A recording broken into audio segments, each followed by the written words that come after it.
बाराती आ गई बोले गुजरता अलगे गाना बाजता पता ना सुनाइए देते कि नहीं गीत पता ना।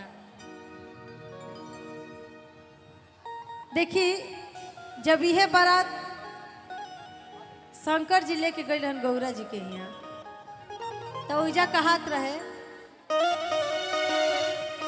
चलले महादेव गौरा बियाहना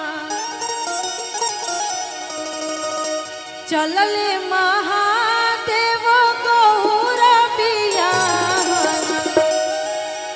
कैले ले अनुप सिंगार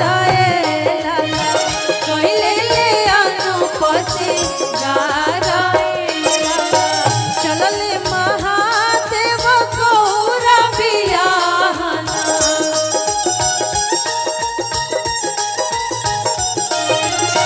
चलले महादेव गौरा बियाहना कैले ले अनुप सिंगार कैले ले अनुप सिंगार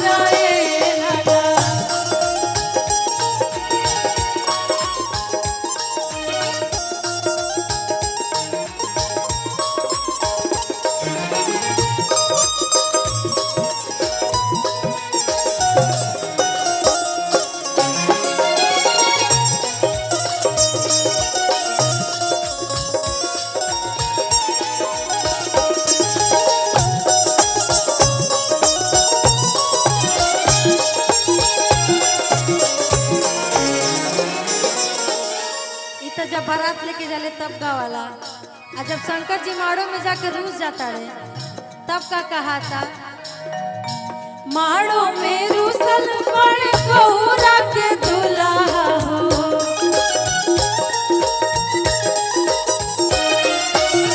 माड़ो में रूसल पड़े गौरा के दुल्हा हो मांगे ले भर थरिया भांगे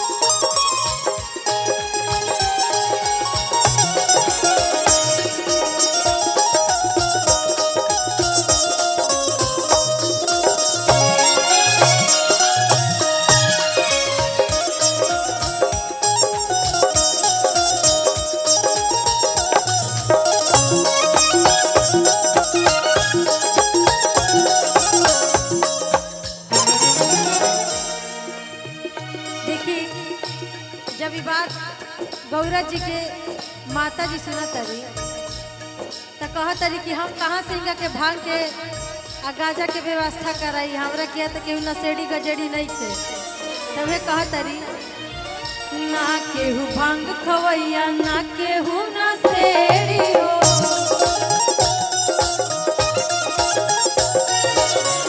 ना केहू चिलम वाला ना केहू गजेड़ी हो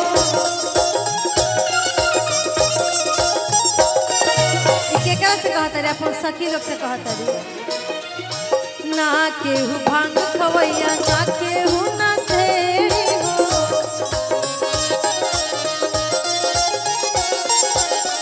ना केहू चिलम वाला ना केहू गजेड़ी हो अखीस में कहता रे बाबा रहवा पर्वपतियो न मानेला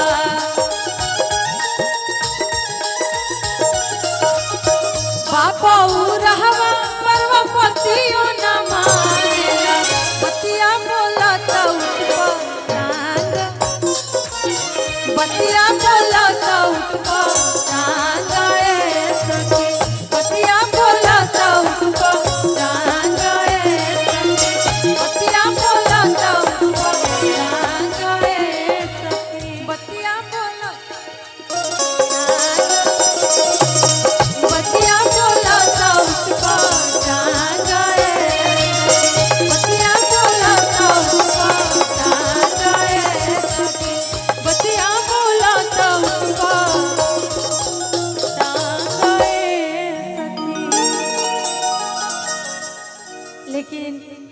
जब एगो लड़की के बियाह के बाद चलेला तो लड़किया जाके भैया अपन करीना क्षमा चाहब।